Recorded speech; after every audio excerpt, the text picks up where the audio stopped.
ನೋಡಿ, ಅದು ರಾಜ್ಯಪಾಲರು ನಮಗೆ ಮತ್ತೆ ಪದೇ ಪದೇ ಹೇಳಬೇಕಾಗಿಲ್ಲ. ರಾಜ್ಯಪಾಲರು ಕೇಂದ್ರ ಸರ್ಕಾರ BJP-ಯವ್ರು ಏನು ಹೇಳ್ತಾರೆ ಅದನ್ನು ಮಾಡ್ತಾರೆ.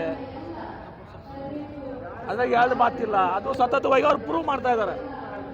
ಈಗ ರಾಜ್ಯಪಾಲರಿಂದ ಬೇರೆ ಏನೂ ಅಪೇಕ್ಷೆ ಮಾಡಲಿಕ್ಕೆ ಸಾಧ್ಯ ಇಲ್ಲ. ಇದು ನಮಗೆ ಎಕ್ಸ್ಪೆಕ್ಟೆಡ್ ಇದು ಅವ್ರು ಮಾಡ್ತಾರೆ ಅಂತೇಳಿ. ಗೊತ್ತಿದೆ, ಅದು ಅವ್ರು ಮಾಡುವಂಥ ನಮ್ಗೆ ಗೊತ್ತಿದೆ ಇವ್ರು ರೀತಿ ಮಾಡ್ತಾರೆ ಅಂತೇಳಿ. ಬೇರೆ ಏನೋ ಇವರಿಂದ ಅಪೇಕ್ಷೆ ಮಾಡುವಂಥದ್ದು ಇರಲಿಲ್ಲ ನಮಗೆ. ನೋಡಿ, ದ್ವೇಷ ಭಾಷಣ ಯಾರೇ ಮಾಡಲಿ, ಅದು MB ಪಾಟೀಲ್ ಮಾಡಲಿ, ಶರಣ್ ಪ್ರಕಾಶ್ ಪಾಟೀಲ್ರೆ ಮಾಡಲಿ, ಯಾರೇ ಮಾಡಲಿ, ಏನ್ರಿ ಇವತ್ತು ನಮ್ಮವ್ರು ನಮ್ಮ ಜಿಲ್ಲೆದಾಗ ಒಬ್ರು ಅದಾರ ಏನ್ರಿ, ಅವ್ರ ಅನ್ಸು ದ್ವೇಷ ಭಾಷಣ ಬಹುಶಃ ಯಾರೂ ಮಾಡಿರ್ಲಿಕ್ಕಿಲ್ಲ ಇಡೀ ದೇಶದಲ್ಲಿ. ಮುಂಜಾನೆ ಮಾಡ್ತಾರೆ, ಮಧ್ಯಾಹ್ನ ಮಾಡ್ತಾರೆ, ಸಾಯಂಕಾಲ ಮಾಡ್ತಾರೆ, ರಾತ್ರಿ ಮಾಡ್ತಾರೆ. ಎಲ್ಲ ಅಸಂಬದ್ಧ ಪದ್ಧತಿಗಳು, ಅವಿಸಂವಾದ ಮಾಡೋದು, ಕೆಟ್ಟ ಪದಗಳನ್ನ ಉಪಯೋಗಿಸ್ತಾರೆ. ಅವ್ರು ಯಾವ ಸಮಾಜದವರು ಅವರು ಬಿಡಿಯೋದಲ್ಲ. ನಿಮ್ಗೆ ಗೊತ್ತಿದೆ ಯಾರು ತಪ್ಪಿಸ್ತು. ಇವ್ರಿಗೆ ಕುಂಬಳಕಾಯಿ ಕಲ್ಲಾನ ಹೆಗಲು ಮುಟ್ಟು ನೋಡ್ಕೊಂಡ್ರೆ ಇವ್ರು ಮಾಡೋ ಕೆಲಸ ಅದೇ ಇದೆ, ದ್ವೇಷ ಭಾಷಣ ಮಾಡೋದು. ಅದಕ್ಕೆ ಇವತ್ತು ಸಹ ಅದನ್ನು ದ್ವೇಷ ಮಾಡ್ತಾರೆ, ದ್ವೇಷ ಭಾಷಣದ ಇದಕ್ಕೆ ಇವರು. ಅದಿರಲಿಗ ನಿನ್ನೆ ಕೇಂದ್ರ ಬಜೆಟ್ ಆಗಿದೆ. ಆ ಬಜೆಟ್ನಲ್ಲಿ ಏನೂ ಕೂಡ ರೈತರಿಗಾಗಲಿ, ಯುವಕರಿಗಾಗಲಿ, ಗ್ರಾಮೀಣ ಅಭಿವೃದ್ಧಿಗಾಗಲಿ ಏನೂ ಕೂಡ ಕೊಟ್ಟಿಲ್ಲ. ಅತ್ಯಂತ ಪ್ರಮುಖವಾಗಿ ನೀವು ವಿಜಯಪುರ ಜಿಲ್ಲಾ ಪತ್ರಕರ್ತರ ಉಲ್ಲೇಖ ಸದಿರಿ. ಇವತ್ತು ಅನೇಕ ಹೈ ಸ್ಪೀಡ್ ರೈಲ್ ಕಾರಿಡಾರ್ಸನ್ನು ಮಾಡಿದ್ದಾರೆ. ಚೆನ್ನೈ ಬೆಂಗಳೂರು ನಮ್ಮದು ಸ್ವಲ್ಪ ಇದೆ ಅಲ್ಲ, ನಮಗೆ ಬೆನಿಫಿಟ್ ಆಗಂಗಿಲ್ಲ. ಬೆಂಗಳೂರು ಹೈದರಾಬಾದ್ ಅಲ್ಲಿನೂ ಕೂಡ ನಮ್ಮ ಸ್ವಲ್ಪ ಹಾಯ್ದು ಹೋಗ್ತದೆ. ಏನು ಆಂಧ್ರ ಪ್ರದೇಶಕ್ಕೆ ಅವ್ರಿಗೆ ಅದು ಉಪಯೋಗ ಆಗ್ಲಿಕ್ಕೆ ಮಾಡಿದ್ದು, ಆದರೂ ಕೂಡ ನಾವು ಸ್ವಾಗತ ಮಾಡ್ತೀವಿ.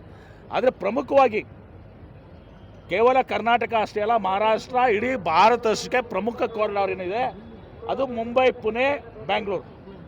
ಮುಂಬೈ ಪುಣೆ ಬೆಂಗಳೂರು ಕಾರಿಡಾರವನ್ನು, ಹೈ ಸ್ಪೀಡ್ ರೈಲ್ ಕಾರಿಡಾರ್ನ ಇವತ್ತು ದಿವಸ ಇವರು ತೆಗೆದುಕೊಂಡಿಲ್ಲ. ಪ್ರಹ್ಲಾದ್ ಜೋಶಿ ಮತ್ತು ಸೋಮಣ್ಣ ಅವ್ರು ಯಾವ ಮುಖ ಹೊತ್ಕೊಂಡು ಇವತ್ತು 4 ಜನರ ಹತ್ರ ಬರ್ತಾರೆ. It's very very important corridor. ನೀವು ಅರ್ಥ ಮಾಡ್ಕೋಬೇಕು ನೀವು ದಯವಿಟ್ಟು. ನಾನು ಇನ್ನೇನು ಕೂಡ ಅದನ್ನೇ ಹೇಳಿದ್ದೀನಿ. ಬಾಂಬೆ ಪುಣೆ ಆಗಿದೆ ಈಗ, ಬಾಂಬೆ ಪುಣೆ ದೆನ್ ಬೆಂಗಳೂರು.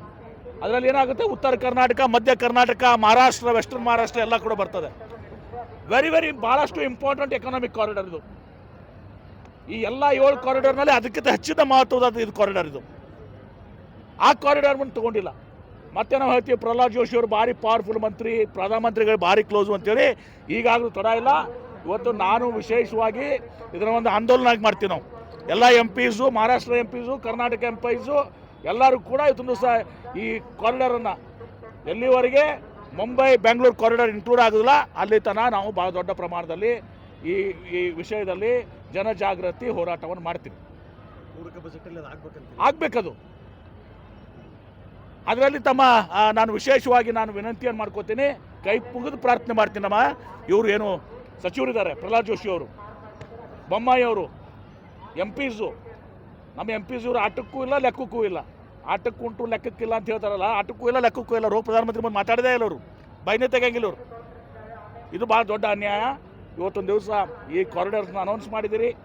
ಈಗ ಈ ಕಾರಿಡಾರ್ ನೀವು ಅದ್ರಲ್ಲಿ ಬಿಟ್ಟರೆ ಇದು ಕರ್ನಾಟಕ ರಾಜ್ಯಕ್ಕೆ, ಉತ್ತರ ಕರ್ನಾಟಕ, ಮಧ್ಯ ಕರ್ನಾಟಕ ಮತ್ತು ಇದು ಕೇವಲ ಕರ್ನಾಟಕ ಅಷ್ಟೇ ಅಲ್ಲ, ಮಹಾರಾಷ್ಟ್ರಕ್ಕೂ ಅಷ್ಟೇ ಮಹತ್ವದಿದೆ ಮತ್ತು ಭಾರತ ದೇಶಕ್ಕೂ ಅಷ್ಟೇ ಮಹತ್ವದಿದೆ. ಕನೆಕ್ಟಿಂಗ್ ಮುಂಬೈ ಆ್ಯಂಡ್ ಬೆಂಗಳೂರು, ಒಂದು ಫೈನಾನ್ಷಿಯಲ್ ಕ್ಯಾಪಿಟಲು, ಇನ್ನೊಂದು ಟೆಕ್ ಕ್ಯಾಪಿಟಲು. ಇದಾಗ್ತಿದ್ರೆ ಪ್ರಯೋಜನ ಇಲ್ಲ. ಇದನ್ನು ಹೈಲೈಟ್ ಮಾಡಿರಿ ನೀವು. ದ್ವೇಷ ಭಾಷಣ ತೊಗೊಂಡು ಏನು ಮಾಡ್ತೀವಿ?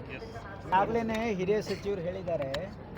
ಈಗ MB ಪಾಟೀಲ್ ಸಾಹೇಬ್ರು ಹೇಳ್ದಂಗೆ ನಾವು ನಮ್ಮ ಗವರ್ನರಿಂದ ಇಷ್ಟೇ ಎಕ್ಸ್ಪೆಕ್ಟ್ ಮಾಡೋಕ್ಕೆ ಸಾಧ್ಯ ಇದೆ. ಯಾಕಂದರೆ ಇದು ಕೇವಲ ಕರ್ನಾಟಕದಲ್ಲಿ ಅಷ್ಟೇ ಅಲ್ಲ, ಇಡೀ ದೇಶಾದ್ಯಂತ ಇವತ್ತು ಎಲ್ಲೆಲ್ಲಿ BJP ಏತರ ಸರ್ಕಾರಗಳಿವೆ ಅಲ್ಲಿ ಗವರ್ನರ್ ಮುಖಾಂತರ ಆಡಳಿತ ನಡೆಸಬೇಕು ಅಂತಕ್ಕಂಥದ್ದು ಭಾರತೀಯ ಜನತಾ ಪಾರ್ಟಿ ಹುನ್ನರ ಇದೆ.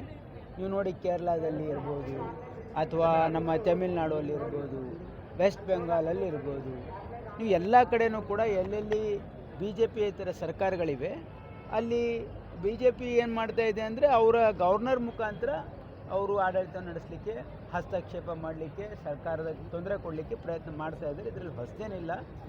V are expecting this from the BJP. ನೀವು ಅವರಿಂದ ಇದೇ ನಿರೀಕ್ಷೆ ಮಾಡ್ಬೋದು ಸರ್. ಮುಂದೆ ನೆಕ್ಸ್ಟ್ ಸ್ಟೆಪ್ ಏನು ಸರ್ ಸ್ಟೇಟ್ ಮುಂದೆ ನಾವು ನೋಡ್ತೀವಿ. ಈಗ ನೋಡಿ, ಈ ಕಾನೂನು ಸಾರ್ವಜನಿಕ ಹಿತಾಸಕ್ತಿಯಿಂದ ತಂದಿದ್ದು. ಹಾಗಾಗಿ ಅವರು ಒಂದು ವೇಳೆ ಅದನ್ನು ರೆಫರ್ ಮಾಡಿ ಅದಕ್ಕೆ ಕೋಲ್ಡ್ ಸ್ಟೋರೇಜಿಗೆ ಆಗಬೇಕು ಅಂತಕ್ಕಂಥದ್ದು ಅವರ ಒಂದು ಏನಿದೆ ಹುನರ ಇದೆ. ಅದಕ್ಕೆ ನಾವು ಓವರ್ಕಮ್ ಮಾಡಲಿಕ್ಕೆ ಏನು ಮಾಡಬೇಕು, ನಾವು ಸಂವಿಧಾನದ ಚೌಕಟ್ಟಿನಲ್ಲಿ ವಿಶ್ವಾಸ ಇರ್ತಕ್ಕಂಥವ್ರು, ನಾವು ಸಂವಿಧಾನ ಚೌಕಟ್ಟಿನಲ್ಲಿನೇ ಅದು ಪರಿಹಾರನ ಹುಡುಕ್ತೀವಿ. Thank you sir.